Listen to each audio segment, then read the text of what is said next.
Ya.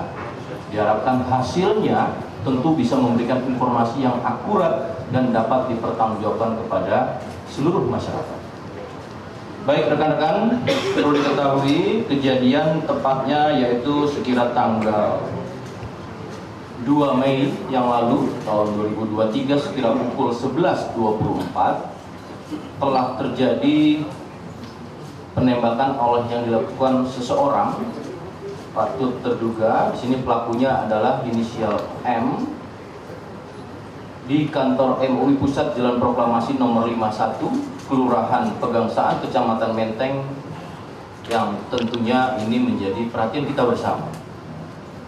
Untuk menyingkat waktu, rekan-rekan, kami di sini hadir ada Direktur Reserse Kriminal Umum Polda Metro Jaya, kemudian juga ada Kabid Dokes, ada dari Puslapfor, ada dari Kedokteran Forensik, ada dari Apsifor, kemudian juga ada dari Wasendak, dan tentunya ada dari Kementerian Agama.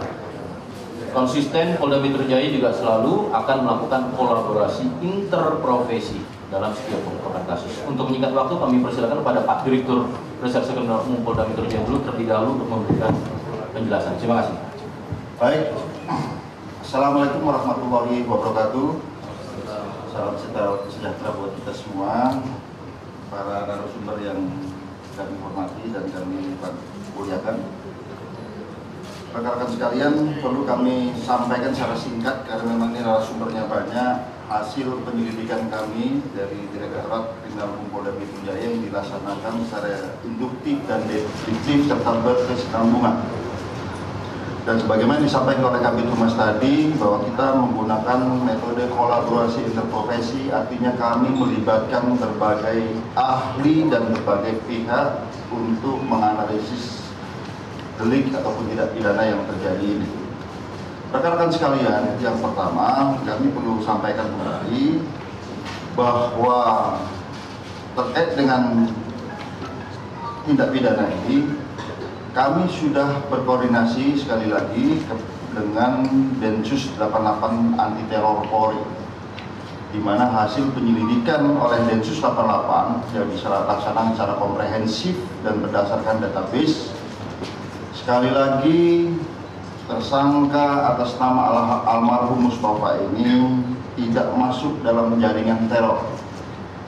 Kemudian bukan wujud daripada lone wolf ataupun serangan teror yang dilaksanakan seorang diri. Kemudian tidak terkooptasi dengan ideologi agama yang bersifat ekstrim. Dan satu lagi yang menjadi catatan, tidak ada aktor yang ada di belakangnya. Hal ini sejalan dengan hasil penyelidikan kami terhadap 39 orang saksi, baik terhadap internal MUI yang ada di Jakarta, MUI Pusat, juga MUI Lampung, warga sekitar, keluarga, dan pihak-pihak lain termasuk terkait dengan senjata. Rekan-rekan sekalian, perlu kami sampaikan bahwa hasil penyelidikan kami, pemeriksaan kami terhadap beberapa saksi-saksi, bahwa kita dapatkan tersangka ini sudah memulai menulis surat yang ditujukan kepada pihak pemerintah daerah, mulai level kecamatan, kabupaten, ya, provinsi sampai ke presiden itu sejak tahun 2003.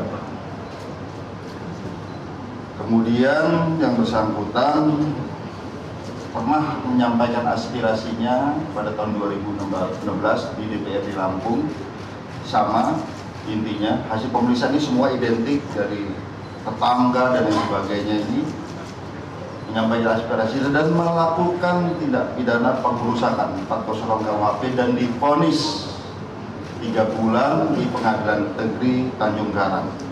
Nah, di sini rekan-rekan sekalian perlu kami jelaskan, yang bersangkutan pernah divonis artinya dapat mempertanggungjawabkan perbuatannya, bisa menginsafi perbuatannya itu salah atau benar, tidak masuk dalam kategori peniadaan pidana, artinya tidak masuk dalam kategori hilang akal. karena divonis. Oleh karenanya nanti akan lebih lanjut dijelaskan oleh tim Apsifor pendalaman secara psikologis ya, terkait dengan latar belakang psikologis dan perilaku serta secara konseptual ditarik menjadi motif nantinya. Rekan-rekan sekalian, bahwa tahun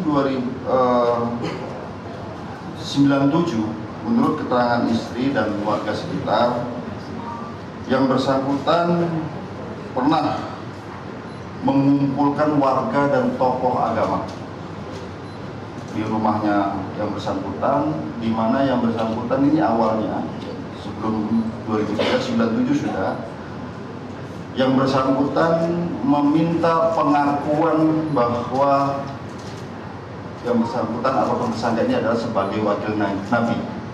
Diundang tokoh agama, tokoh masyarakat, ustadz, sejumlah kurang lebih 20 orang. Ini pengakuan keluarga.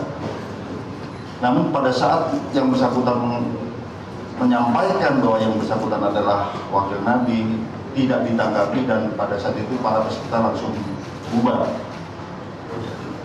Kemudian hasil pemeriksaan kami bahwa sehari-hari kegiatan tersangka ini normal, bersosialisasi juga normal, kemudian beribadah juga normal, ke masjid dan sebagainya normal, tidak ada yang aneh. Namun memang sebagian besar masyarakat mengetahui bahwa yang bersangkutan ini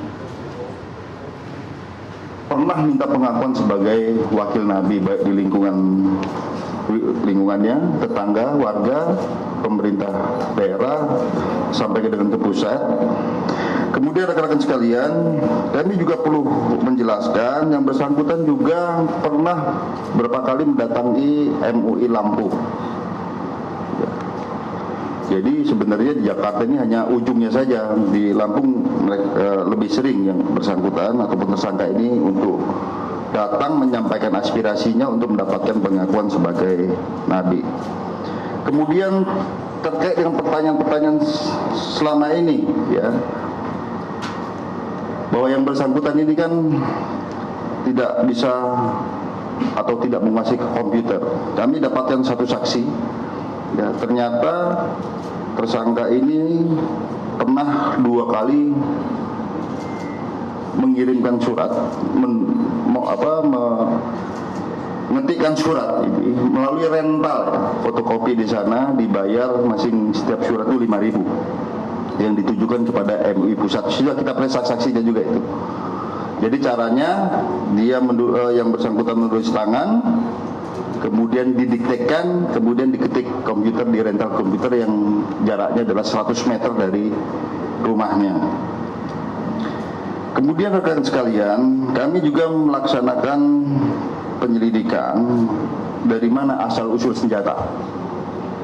Ya, senjata ini ternyata dibeli dari Lampung, dari seseorang yang berinisial H yang profesinya adalah jual beli airsoft gun dan air gun. Nah, di sini kami perlu menyampaikan pada rekan-rekan sekalian, nanti lebih lanjut akan dijelaskan oleh tim dari Lab4 dan pengawasan senjata api dan bahan peledak Polda Metro Jaya, Intel Polda Metro Jaya, bahwa yang bersangkutan ini jual beli airsoft gun maupun air gun. Nah, air gun ini yang dilarang, yang digunakan kemarin di kantor MUI Pusat. Ya, dia menggunakan tabung seperti ini berisi gas CO2, dan di sini pelurunya adalah metal. Ya, ball bearing, ya, jadi metal. Beda dengan airsoft gun yang plastik, kemudian jaraknya nggak terlalu jauh. Dan ini bisa dimodifikasi justru lebih berbahaya. Dan ini tidak ada payung hukumnya. Oleh karenanya apabila menggunakan air gun itu melanggar Undang-Undang Darurat 1251. Apa digunakan menggunakan pengancaman, ini ada tidak pidana yang lain. Ya.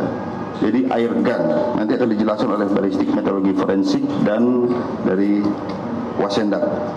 Selain itu rekan sekalian, tim juga melakukan penyelidikan tentang riwayat daripada tersangka ini, riwayat kesehatan, di mana kami temukan pada saat di TKP, di ranselnya ada beberapa jenis obat, di rumahnya kami temukan beberapa jenis obat, ya.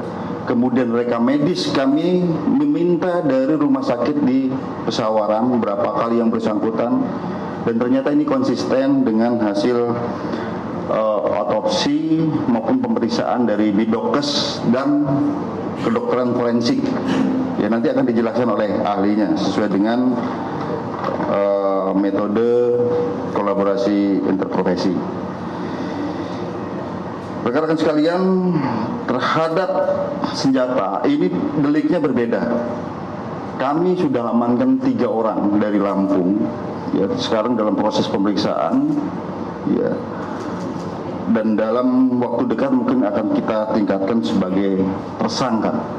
Artinya bukan terkait dengan tidak pidana penyerangannya ya, tapi senjatanya ini, karena memang ini ternyata ini sudah sering menjual beli senjata di Lampung, salah satunya atas nama inisial H ini, yang profesinya ada dari polisi kehutanan, kemudian guru honorer dan swasta.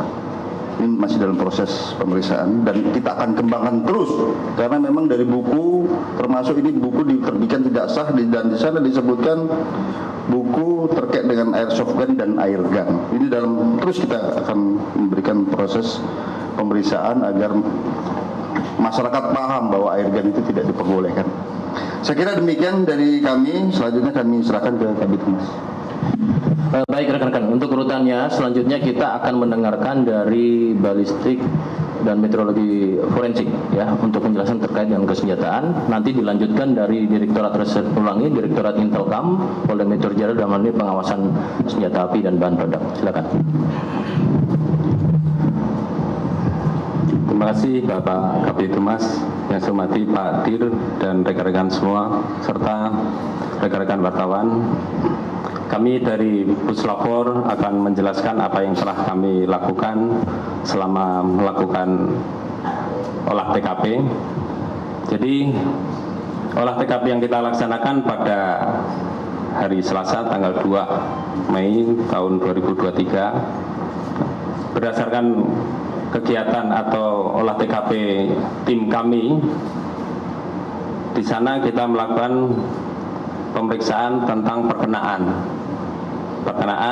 dalam TKP tersebut itu minimal ya, kita bicara minimal karena tidak melihat langsung, itu 3 kali.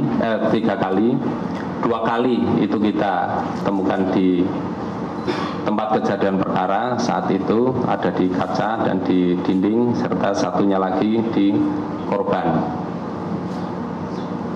Kemudian dari peluru yang diambil atau yang ditemukan di TKP oleh tim olah TKP sebelumnya itu sebanyak 3 buah. Jadi ada sinkronisasi tentang apa yang kita temukan perkenaannya dengan